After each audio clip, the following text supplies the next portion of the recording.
जय हिंद दोस्तों, स्वागत है आप सभी का हमारे इस YouTube चैनल पर। आज की इस वीडियो में बात करने वाले हैं कि आसाम के अंदर क्या फिर से एक बार हेमंत बिस्वा शर्मा इस बार जादू चला पाएंगे या दोबारा से सत्ता में वापस लौटने जा रहे हैं। जानेंगे आज के इस समीकरण सर्वे के माध्यम से। एक सर्वे के मुताबिक बात करें तो इस बार एनडीए यानी कि भारतीय जनता पार्टी के पास इस बार जीतने की संभावना अच्छी खासी दिखाई दे रही है।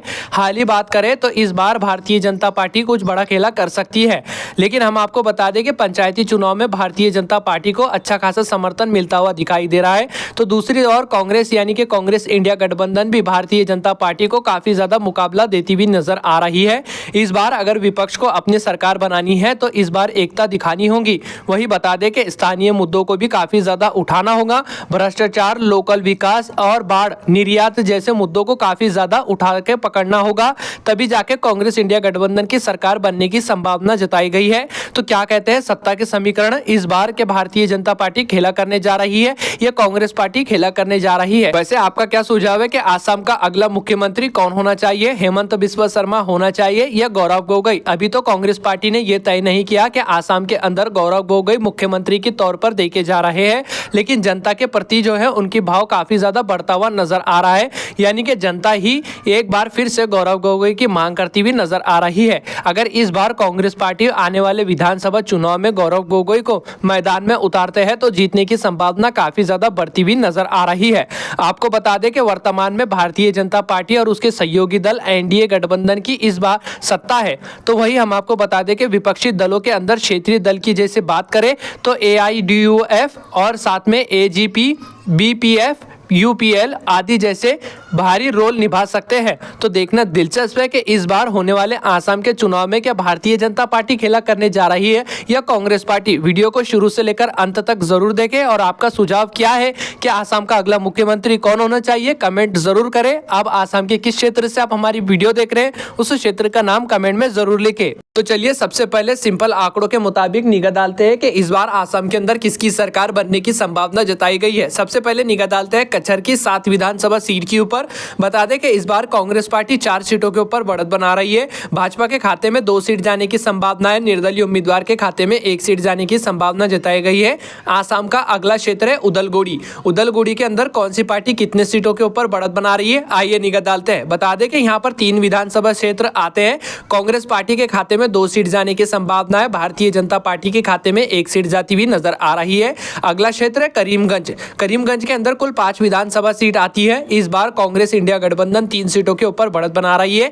एनडीए की बात करें तो एनडीए 2 सीटों के ऊपर ही सिमटती हुई नजर आ रही है। निर्दलीय उम्मीदवार का खाता तक खुलता हुआ नजर नहीं आ रहा है। आसाम की 126 विधानसभा सीटों के अंदर से 15 विधानसभा सीटों के ऊपर हम बात कर चुके हैं। कांग्रेस पार्टी 9 सीटों के ऊपर बढ़त बना रही है।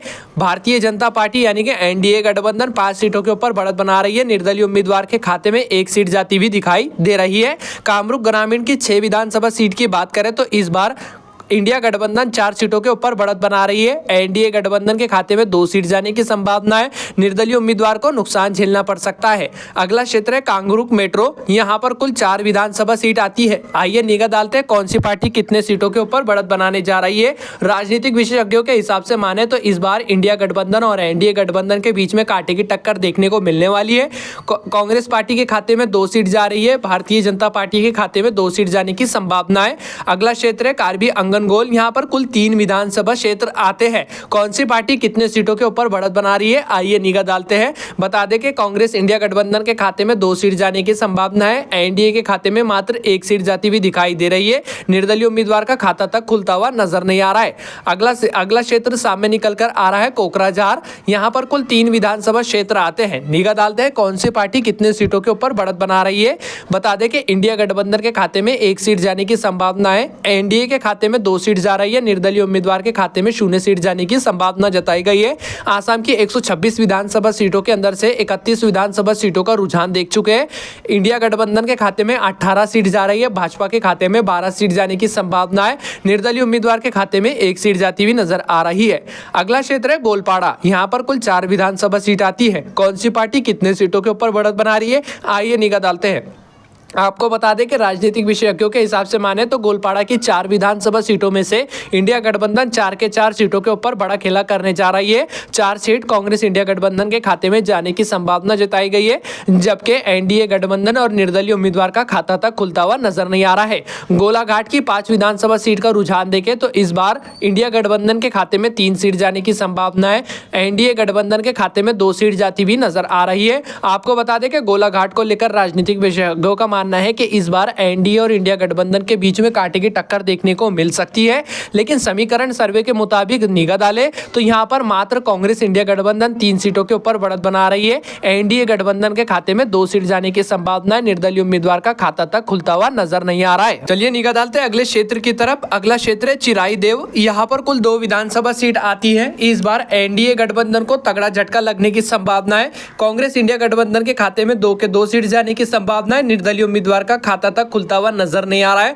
अगला क्षेत्र है चिरंग। यहाँ पर कुल 2 विधानसभा सीट आती है। इस बार कांग्रेस इंडिया गठबंधन के खाते में 2 के 2 सीट जाती भी नजर आ रही है। भारतीय जनता पार्टी गठबंधन यानी कि एनडीए गठबंधन के खाते में 0 सीट जाने की संभावना है। निर्दलीय उम्मीदवार का खाता तक खुलता हुआ नजर नहीं आ रहा है। आसाम का अगला क्षेत्र है जोराहाट। यहाँ पर कुल 4 विधानसभा सीट आती है। आइए निगाह डालते हैं कौन सी पार्टी कितने सीटों के ऊपर बढ़त बना रही है। राजनीतिक विशेषज्ञों के हिसाब से माने तो इस बार कांग्रेस इंडिया गठबंधन के खाते में 2 के 2 सीट जाने की संभावना है। वहीं इंडिया गठबंधन एनडीए गठबंधन की बात करें तो एनडीए गठबंधन के खाते में 2 सीट जा रही है। राजनीतिक विशेषज्ञों के हिसाब से माने तो दोनों गठबंधन के बीच में कांटे की टक्कर देखने को मिलने वाली है। निर्दलीय उम्मीदवार का खाता तक खुलता हुआ नजर नहीं आ रहा है। आसाम का अगला क्षेत्र है डिब्रूगढ़। यहाँ पर कुल 7 विधानसभा सीट आती है। इस बार कांग्रेस इंडिया गठबंधन के खाते में 4 सीट जाने की संभावना है। एनडीए के खाते में 2 सीट जाती हुई नजर आ रही है। निर्दलीय उम्मीदवार के खाते में 1 सीट जाने की संभावना जताई गई है। आसाम की 126 विधानसभा सीटों के अंदर से 55 विधानसभा सीटों का रुझान देख चुके हैं। इंडिया गठबंधन के खाते में 35 सीट जाने की संभावना है। एनडीए के खाते में 18 सीट जाती हुई नजर आ रही है। निर्दलीय उम्मीदवार के खाते में 2 सीट जाने की संभावना जताई गई है। आसाम का अगला क्षेत्र है तिनसुकिया।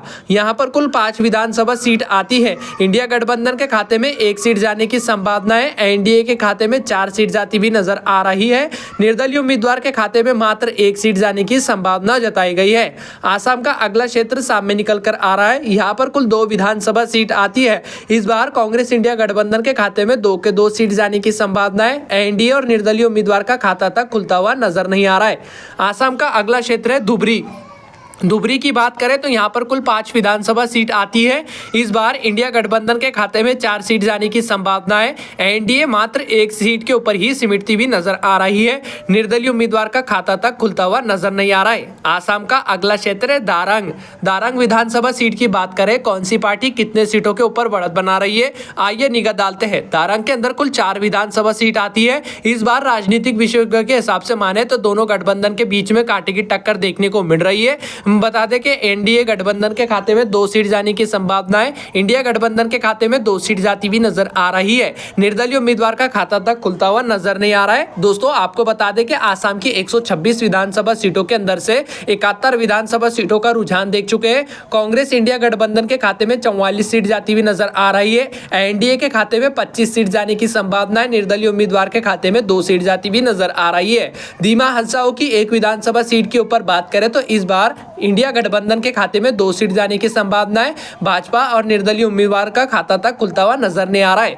धेमाजी की 2 विधानसभा सीट की बात करें तो इस बार कांटे की टक्कर देखने को मिलने वाली है। राजनीतिक विशेषज्ञों के हिसाब से माने तो इंडिया गठबंधन के खाते में 1 सीट जा रही है। एनडीए के खाते में मात्र 1 सीट जाने की संभावना जताई गई है। दोनों गठबंधन के बीच में कांटे की टक्कर देखने को मिल सकती है। आसाम के अगले क्षेत्र की तरफ निगाह डाले तो अगला क्षेत्र सामने निकल कर आ रहा है नवगांव। यहाँ पर तकरीबन 8 विधानसभा सीट आती है। इस बार इंडिया गठबंधन के खाते में 4 सीट जाने की संभावना है। एनडीए के खाते में 3 सीट जाती हुई नजर आ रही है। निर्दलीय उम्मीदवार के खाते में मात्र 1 सीट जाने की संभावना जताई गई है। वहीं नलवाड़ी की 3 विधानसभा सीट का रुझान देखें तो इस बार कांग्रेस इंडिया गठबंधन 2 सीटों के ऊपर बढ़त बना रही है। भारतीय जनता पार्टी गठबंधन यानी कि एनडीए गठबंधन 1 सीट के ऊपर ही सिमटती हुई नजर आ रही है। आसाम की 126 विधानसभा सीटों के अंदर से 85 विधानसभा सीटों का रुझान देख चुके हैं। कांग्रेस इंडिया गठबंधन के खाते में 52 सीट जाती हुई नजर आ रही है। एनडीए गठबंधन के खाते में मात्र 30 सीट जाने की संभावना है। निर्दलीय उम्मीदवार के खाते में 3 सीट जाने की संभावना जताई गई है। आसाम का अगला क्षेत्र सामने निकल कर आ रहा है बक्सा। यहाँ पर कुल 3 विधानसभा सीट आती है। आइए निगाह डालते हैं कौन सी पार्टी कितने सीटों के ऊपर बढ़त बना रही है। राजनीतिक विशेषज्ञों के हिसाब से माने तो इस बार कांग्रेस इंडिया गठबंधन को तगड़ा झटका लगने की संभावना जताई गई है, लेकिन समीकरण सर्वे के माध्यम से देखें तो कांग्रेस इंडिया गठबंधन के खाते में 1 सीट जा रही है। एनडीए गठबंधन के खाते में 2 सीट जाने की संभावना जताई गई है। निर्दलीय उम्मीदवार का खाता तक खुलता हुआ नजर नहीं आ रहा है। अगला क्षेत्र है, यहाँ पर कुल 1 विधानसभा सीट आती है। कांग्रेस पार्टी के खाते में 1 सीट जाएंगी। भाजपा और निर्दलीय उम्मीदवार का खाता तक खुलता हुआ नजर नहीं आ रहा है। आसाम का अगला क्षेत्र है बालाजी के अंदर कुल 2 विधानसभा क्षेत्र आते हैं। कौन सी पार्टी कितने सीटों के ऊपर बढ़त बना रही है, आइए निगाह डालते हैं। इंडिया गठबंधन की बात करें तो यहाँ पर 1 सीट के ऊपर बढ़त बना रही है। एनडीए के खाते में 1 सीट जाने की संभावना है। निर्दलीय उम्मीदवार का खाता तक खुलता हुआ नजर नहीं आ रहा है। बारापेटा की 6 विधानसभा सीट के ऊपर निगाह डाले तो इस बार कांग्रेस इंडिया गठबंधन 4 सीटों के ऊपर बढ़त बना सकती है। एनडीए के खाते में 1 सीट जाने की संभावना है। निर्दलीय उम्मीदवार के खाते में 1 सीट जाती हुई दिखाई दे रही है। विश्वनाथ की 2 विधानसभा सीट की बात करें तो यहाँ पर इंडिया गठबंधन को तगड़ा झटका लगने की संभावना जताई गई है। एनडीए के खाते में 2 के 2 सीट जाने की संभावना जताई गई है। निर्दलीय उम्मीदवार का खाता तक खुलता हुआ नजर नहीं आ रहा है। दोस्तों, आसाम का अगला क्षेत्र है बोगीगांव। यहाँ पर कुल 3 विधानसभा सीट आती है। इस बार कौन सी पार्टी कितने सीटों के ऊपर बढ़त बना रही है, आइए निगाह डालते हैं। कांग्रेस की बात करें तो कांग्रेस पार्टी तकरीबन यहाँ पर 2 सीटों के ऊपर बढ़त बना रही है। भाजपा 1 सीट के ऊपर ही सिमटती हुई नजर आ रही है। आसाम का अगला क्षेत्र सामने निकल कर आ रहा है मोरीगांव। यहाँ पर 3 विधानसभा सीट आती है। कौन सी पार्टी कितने सीटों के ऊपर बढ़त बना रही है, आइए निगाह डालते हैं। कांग्रेस इंडिया गठबंधन 2 सीटों के ऊपर बढ़त बना रही है। भारतीय जनता पार्टी गठबंधन यानी कि एनडीए गठबंधन के खाते में 1 सीट जाने की संभावना है। निर्दलीय उम्मीदवार का खाता तक खुलता हुआ नजर नहीं आ रहा है। आसाम की 126 विधानसभा सीटों में से दोस्तों 105 विधानसभा सीटों का रुझान देख चुके हैं। कांग्रेस इंडिया गठबंधन के खाते में 63 सीट जाने की संभावना है। एनडीए के खाते में 38 सीट जा रही है। निर्दलीय उम्मीदवार के खाते में 4 सीट जाने की संभावना जताई गई है। दोस्तों, आसाम का अगला क्षेत्र है माजुली। यहाँ पर कुल 1 विधानसभा सीट आती है। कांग्रेस पार्टी को तगड़ा झटका लगने की संभावना है। एनडीए के खाते में 1 सीट जाती हुई नजर आ रही है। आसाम का अगला क्षेत्र है लखीमपुर। यहाँ पर कुल 4 विधानसभा सीट आती है। कांग्रेस इंडिया गठबंधन 3 सीटों के ऊपर बढ़त बना रही है। एनडीए के खाते में 1 सीट जाने की संभावना है। निर्दलीय उम्मीदवार का खाता तक खुलता हुआ नजर नहीं आ रहा है। आसाम का अगला क्षेत्र सामने निकल कर आ रहा है सोनीतपुर। यहाँ पर कुल 6 विधानसभा सीट आती है। इस बार एनडीए गठबंधन 1 सीट के ऊपर ही सिमटती हुई नजर आ रही है। तो वहीं कांग्रेस इंडिया गठबंधन की बात करें तो वह 4 सीटों के ऊपर बढ़त बना सकती है। निर्दलीय उम्मीदवार के खाते में 1 सीट जाने की संभावना जताई गई है। आसाम का अगला क्षेत्र सामने निकलकर आ रहा है हेलाकांडी। यहाँ पर कुल 3 विधानसभा सीट आती है। कांग्रेस पार्टी के खाते में 2 सीट जाने की संभावना है। भाजपा के खाते में 1 सीट जाती हुई दिखाई दे रही है। आसाम का आखिरी क्षेत्र है होजाई। यहाँ पर कुल 3 विधानसभा सीट आती है। कांग्रेस इंडिया गठबंधन इस बार 2 सीटों के ऊपर सिमटती हुई नजर आ रही है। भारतीय जनता पार्टी को तगड़ा झटका लगने की संभावना है। भाजपा के खाते में 1 सीट जाती हुई नजर आ रही है। निर्दलीय उम्मीदवार का खाता तक खुलता हुआ नजर नहीं आ रहा है। दोस्तों, आपको बता दें कि आसाम की 126 विधानसभा सीटों का समीकरण आप सभी के स्क्रीन पर है। इस बार इंडिया गठबंधन 76 सीटों के ऊपर बढ़त बना रही है। तो वहीं एनडीए गठबंधन की बात करें तो एनडीए गठबंधन 45 सीटों के ऊपर ही सिमटती हुई नजर आ रही है। निर्दलीय उम्मीदवार के खाते में 5 सीट जाने की संभावना जताई गई है। निर्दलीय उम्मीदवार यानी कि जो छोटी छतरी पार्टियां हैं उन सभी के खाते में 5 सीट जाने की संभावना है। वैसे आपका क्या सुझाव है कि आसाम का अगला मुख्यमंत्री कौन होना चाहिए? कमेंट करके अपनी राय का सुझाव जरूर रखें। फिलहाल इस वीडियो में बस इतना ही। जय हिंद।